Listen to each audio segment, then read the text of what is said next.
Olá, pessoal, sejam bem-vindos à nossa aula de Direito Coletivo do Trabalho. Na aula de hoje, nós vamos estudar a estrutura sindical brasileira, suas entidades, quem a compõe, os sindicatos, federações, confederações, as centrais sindicais e tudo aquilo que vai comportar e pertencer a essa estrutura sindical no Brasil. Então, o que é essa estrutura sindical brasileira? A estrutura sindical brasileira é a forma como essas entidades de representação dos empregados, dos profissionais autônomos, profissionais liberais, dos empregadores, como essas entidades vão ser organizadas na forma de sindicatos, federações, confederações e centrais sindicais, divididos ainda por categorias. Tudo isso que nós vamos entender hoje como funciona. A essa estrutura sindical brasileira, nós também damos o nome de Sistema Confederativo de Organização Sindical, que é justamente esse sistema em que vai haver uma atuação dos sindicatos, das federações, das confederações e das centrais sindicais, justamente para ser feita a representação das classes. Então, aspectos da estrutura sindical brasileira. O primeiro aspecto, e um dos mais importantes sobre a estrutura sindical brasileira, é que apesar de essa estrutura estar aí num formato de pirâmide, em que nós temos os sindicatos na base, depois federação e confederação, essas entidades elas não compõem um sistema de hierarquia, e sim de cooperação, ou seja, não é que o sindicato é subordinado à federação, que é subordinado à confederação. Na verdade, eles vão possuir uma atuação integrada de cooperação e não de hierarquia. Então, a gente coloca que o sindicato está na base porque ele está diretamente ligado aos empregados, diretamente ligado aos empregadores, enquanto as federações e as confederações não. Elas vão estar ligadas ao sindicato e não especificadamente à pessoa do empregado, do empregador e do trabalhador. Um outro aspecto importante referente à estrutura sindical brasileira é que essas entidades que compõem a estrutura, elas são autônomas perante o Estado, ou seja, o Estado não pode ficar interferindo a todo momento na atuação dos sindicatos, das federações, das confederações. É claro que a Constituição Federal e a CLT, elas estabeleceram uma moldura, e dentro dessa moldura, os sindicatos e as federações e confederações vão poder atuar. Porém, o Estado não vai poder ficar interferindo, por exemplo, no estatuto, nos horários de reuniões, nas negociações coletivas, justamente porque a atuação do sindicato, federação e confederação e centrais sindicais, ela é autônoma. Na base dessa estrutura sindical, nós temos os sindicatos, que são unidades de base ou ainda entidades de primeiro grau. Os sindicatos são os responsáveis por representar um grupo de trabalhadores ou um grupo de empregadores para a defesa dos seus respectivos interesses. O sindicato também obedece ao princípio da unicidade sindical, ou seja, fica proibida a existência de mais de um sindicato na mesma base territorial. E qual é a base territorial do sindicato? Ela é, no mínimo, referente à área geográfica de um município. Ou seja, dentro de um município eu só vou poder ter unicidade sindical, um sindicato que vai representar aquela categoria. Isso significa que, se eu sou, por exemplo, da categoria dos mineiros, só vai ter na minha cidade um sindicato dos mineiros, justamente por conta desse princípio da unicidade sindical. Porém, isso não impede que o sindicato tenha uma abrangência maior que a do município. Ou seja, eu posso pertencer ao sindicato dos mineiros e esse sindicato ter a abrangência de Criciúma, Içara e Morro da Fumaça. Então, o que não pode é que haja mais de um sindicato representante de uma determinada categoria na mesma base territorial.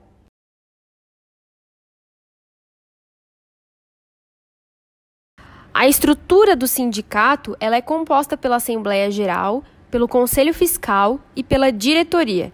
A Assembleia Geral ela vai ser esse órgão composto por todos aqueles representados pelo sindicato, um órgão de caráter deliberativo que vai inclusive ser o responsável pela própria criação daquele sindicato. Na Assembleia Geral vai ser definido o estatuto, vão ser definidas as questões com relação às eleições, vai ser feita também a eleição da diretoria, do Conselho Fiscal e todas aquelas questões referentes às negociações coletivas. Então, quando houver uma negociação coletiva, a Assembleia Geral se reúne e todos aqueles que pertencem ali ao sindicato, que são representados por aquele sindicato, vão poder opinar em assembleia sobre aquelas questões que acham pertinentes para serem debatidas em negociação coletiva. Isso a gente vai ver até mais para frente. Mas é importante saber que a Assembleia Geral é esse órgão de caráter deliberativo composto por todos os representados. A Assembleia Geral do sindicato vai eleger os membros do Conselho Fiscal e da diretoria. Os membros do Conselho Fiscal serão 3 membros e vão ser responsáveis por fiscalizar a gestão financeira do sindicato. Já a diretoria vai ser composta por 3 a 7 membros e dentre esses membros vai ser eleito um presidente, que é o presidente do sindicato. Essa diretoria vai ter um mandato, um prazo máximo, por 3 anos. E vão possuir, durante esses 3 anos, a atribuição exclusiva da diretoria para representar aquele sindicato na defesa dos interesses dos seus representados, perante os órgãos públicos, perante as empresas nas negociações coletivas e também perante o Poder Judiciário. Uma das principais características e aspectos da diretoria, nós vamos ver agora, que se refere à estabilidade para os dirigentes sindicais, que são os membros da diretoria. O artigo 543, parágrafo 3º da CLT, estabeleceu a estabilidade do dirigente sindical. Então, quem é o dirigente sindical? É aquele membro que pertence à diretoria. Então, somente os membros da diretoria vão ter direito a essa estabilidade, tá? Os conselhos fiscais, os membros do conselho fiscal não terão direito à estabilidade. Então, esse artigo 543 vai dizer que, a partir do momento do registro da candidatura até 1 ano após o final do mandato, o dirigente sindical terá estabilidade e só poderá ser demitido caso cometa falta grave devidamente apurada nos termos da CLT. Como que se apura essa falta grave? Mediante um inquérito para apuração de falta grave, que é um processo judicial que a empresa vai ingressar contra aquele empregado para apurar se houve falta grave ou não. Nesse processo de inquérito vão ser ouvidas as testemunhas, vai ser ouvida a empresa e o reclamado, que nesse caso vai ser o empregado, e no final o juiz vai proferir uma sentença que vai declarar se houve falta grave ou não. Se houve falta grave, esse empregado pode ser demitido. Se não houve falta grave, ele terá que ser reintegrado ao trabalho. Então é importante saber que a estabilidade do registro da candidatura até 1 ano após o final do mandato, e que essa estabilidade é somente para o dirigente sindical e não se estende aos membros do Conselho Fiscal. As prerrogativas dos sindicatos estão listadas lá no artigo 513 da CLT, que eu transcrevi aqui por slide, que são de representar os interesses gerais da categoria perante autoridades administrativas e judiciárias, a celebração de acordo e convenção coletiva de trabalho, eleição de representantes, a colaboração com o Estado e uma das principais, que é a possibilidade de impor contribuição, aquela contribuição sindical, a todos aqueles integrantes da categoria. O sindicato ele possui 2 funções mais expressivas, que é a função de representação e a função negocial. A função de representação tem aquele propósito de defender os interesses da categoria de forma extrajudicial e judicialmente. Extrajudicial, isso vai acontecer perante as empresas e autoridades administrativas. E judicialmente, esse sindicato vai representar aquela categoria através de representação processual, ou seja, vai poder ingressar com ação em nome daqueles que ele representa. Outra também forma de representação judicial é a substituição processual.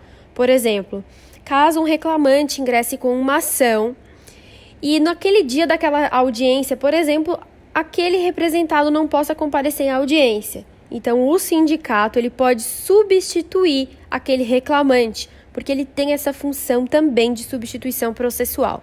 Então, 2 aspectos importantes da função de representação, extrajudicial e judicial.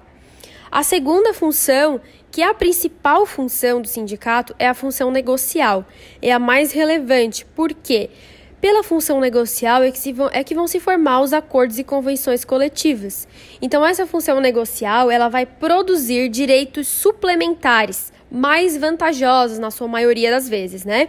Ou seja, o sindicato ele vai representar aquela categoria e vai negociar diretamente com as empresas por meio de acordo ou convenção coletiva que nós vamos estudar mais para frente. Então, essa função negocial, ela vai produzir direitos para além daqueles direitos contidos na CLT. Além das duas principais funções do sindicato, o sindicato também tem a função política, ou seja, a partir do momento que o sindicato representa uma determinada categoria e que essa categoria é formada por pessoas que possuem uma vida social e política, o sindicato também pode ter essa função política vinculada a uma ideologia. Além disso, o sindicato também vai ter uma função assistencial. O artigo 514 da CLT estabeleceu que o sindicato ele pode prestar serviços jurídicos para os seus associados, assim como convênios médicos, odontológicos, de lazer e tudo aquilo que ele entender ser vantajoso para os seus associados.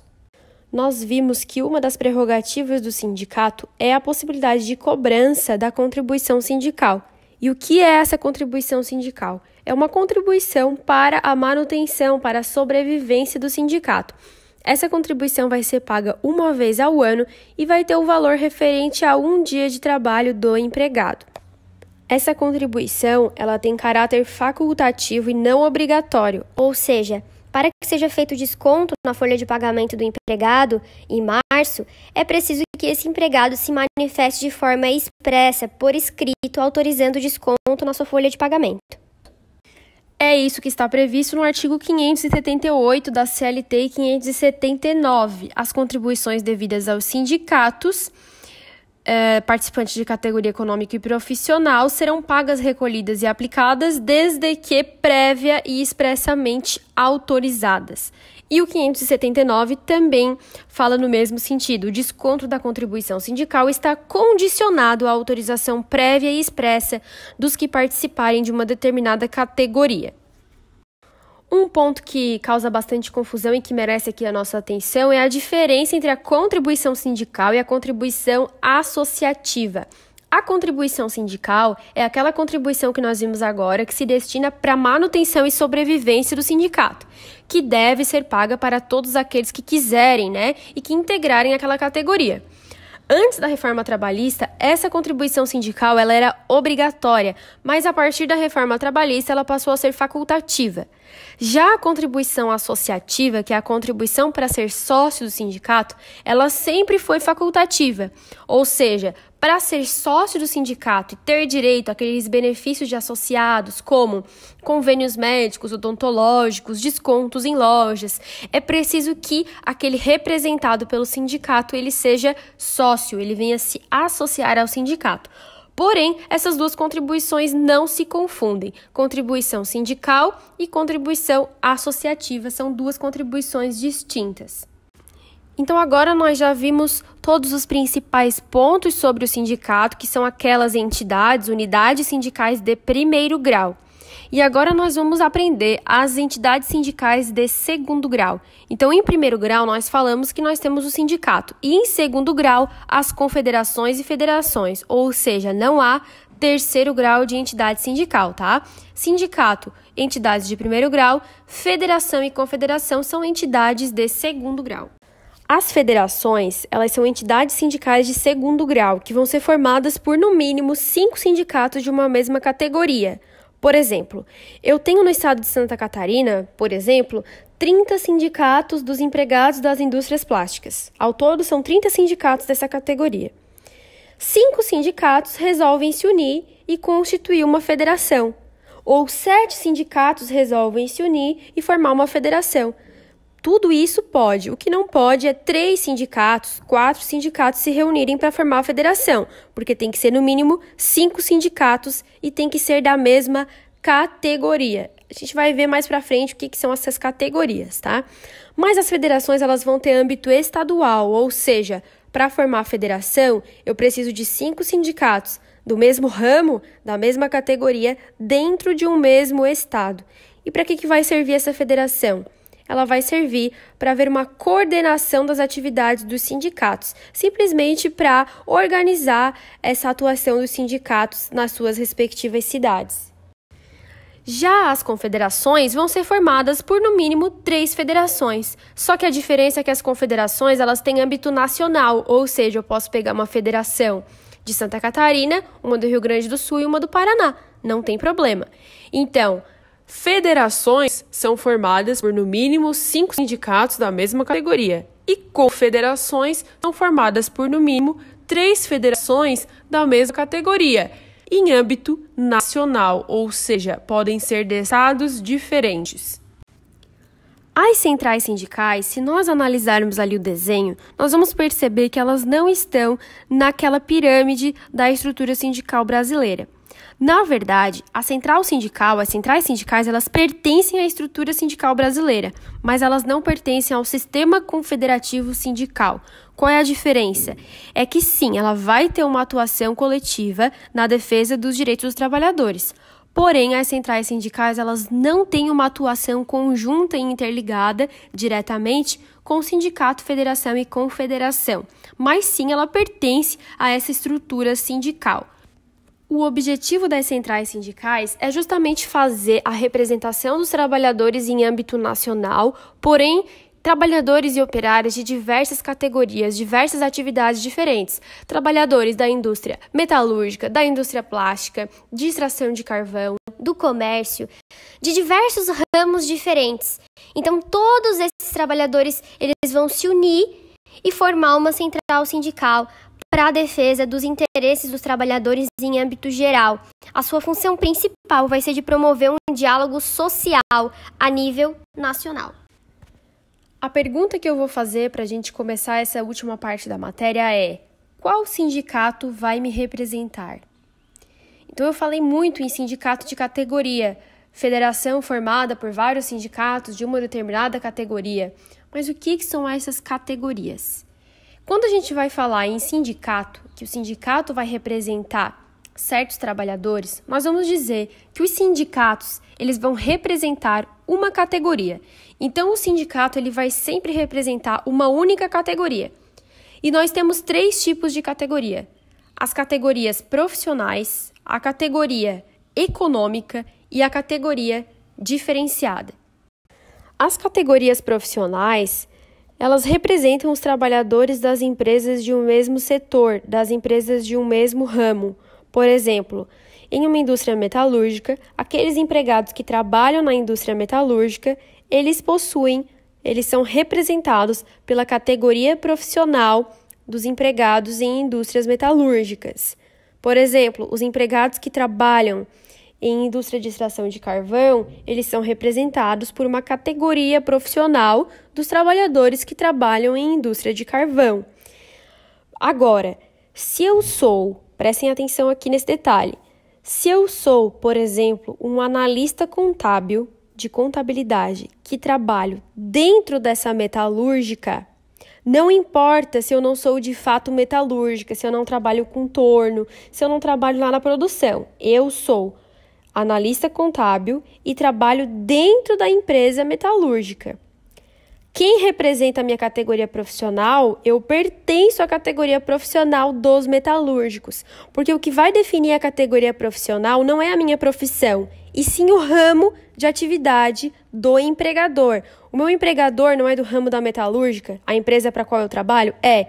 Então, a minha categoria profissional é a categoria do ramo da metalurgia, mesmo que a minha profissão não seja. Mas eu trabalho dentro dessa empresa e é o ramo da empresa que define a categoria profissional. A categoria econômica, ela vai ser formada por um conjunto de empresas do mesmo setor, que tem solidariedade de interesses econômicos, atividades idênticas, similares ou conexas, como, por exemplo, eu coloquei aqui no slide. Vamos supor, eu tenho as empresas Rio Deserto, Carbonífera Criciúma, Carbonífera Metropolitana, todas essas empresas do mesmo ramo. Essas empresas pertencem à mesma categoria econômica, ou seja, elas vão ser representadas pelo mesmo sindicato patronal, pelo mesmo sindicato que vai representar a categoria econômica das indústrias de extração de carvão. Então, o que define a categoria econômica é o ramo da empresa de um determinado setor.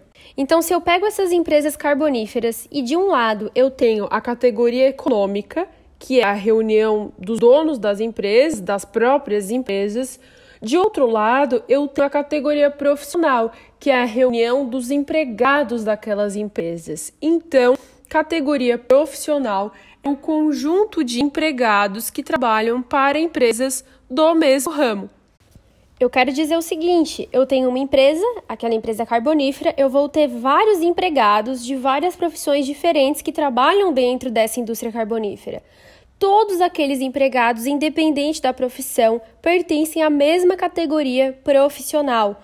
Porque o que define a categoria profissional daquele empregado não é a sua profissão, não é a atividade que ele exerce, mas é o ramo da empresa para a qual ele está contratado. É isso que vai definir qual é a categoria profissional dele. Então, por exemplo, eu pego uma loja. Dentro dessa loja, que é de comércio, eu tenho várias pessoas que trabalham com funções diferentes. Eu vou ter a telefonista, eu vou ter o gerente, eu vou ter as atendentes, as vendedoras, eu vou ter aquela pessoa que vai trabalhar no depósito. Todas essas pessoas pertencem à mesma categoria profissional, porque o que define a categoria profissional não é a profissão da pessoa, e sim o ramo da atividade da empresa para a qual ela trabalha. Nesse caso, a categoria profissional é dos empregados do comércio. Então, quando eu pego uma empresa para analisar, todos aqueles empregados pertencem à mesma categoria profissional. Só que nós temos exceções, né? E as exceções são chamadas de categorias profissionais diferenciadas. São determinados empregados que trabalham nessas empresas que eles não serão abrangidos pela categoria profissional do ramo da empresa, e sim por categoria profissional própria. Por exemplo, os advogados, os médicos, os engenheiros, técnicos de segurança do trabalho. Todas essas profissões, elas vão ter regulamentação própria por força de estatuto. Então, ainda que eu, advogada, trabalhe dentro de uma empresa metalúrgica, eu não vou ser representada pelo sindicato que representa aqueles outros empregados, porque eu tenho um estatuto que rege a minha profissão. A mesma coisa o médico, a mesma coisa o motorista, a mesma coisa o engenheiro, o técnico de segurança do trabalho e algumas profissões específicas que possuem esse estatuto delimitando as condições de trabalho. Desta forma, o empregado que pertence à categoria profissional diferenciada, ele não vai ter direito, ele não vai ter relação com aquelas convenções coletivas e acordos coletivos feitas pela categoria profissional dos demais empregados da empresa que ele trabalha. Coloquei aqui um exemplo bem detalhado para vocês, olhem só. Eu, engenheiro, trabalho na indústria carbonífera XXX. Os meus colegas de trabalho que não são engenheiros pertencem à categoria profissional dos empregados em indústria carbonífera. Então, caso o sindicato que representa a categoria deles formalizar algum acordo ou convenção coletiva, eles terão direito, mas eu não, porque eu não pertenço à categoria deles, eu pertenço à minha própria categoria profissional diferenciada. Então, apesar de trabalhar na mesma empresa, eu pertenço à categoria diferenciada, que é regida por estatuto próprio. Então, as normas do meu trabalho estão no meu estatuto. Então, lá no início eu fiz uma pergunta: que sindicato vai representar um determinado empregado? Como que eu vou saber qual é o sindicato que vai representar? Agora a gente já sabe. Primeiramente, eu vou analisar o ramo de atividade do empregador. O empregador, a empresa é do ramo do comércio. Então, quem vai representar aquele empregado é o sindicato que representa os empregados em comércio na cidade X. Porém, eu vou precisar analisar, depois disso, se aquele empregado pertence a alguma categoria profissional diferenciada. Se não pertencer à categoria profissional diferenciada, ele vai ser daquele sindicato que eu identifiquei. Se ele tiver categoria profissional diferenciada, ele pertence à sua própria categoria.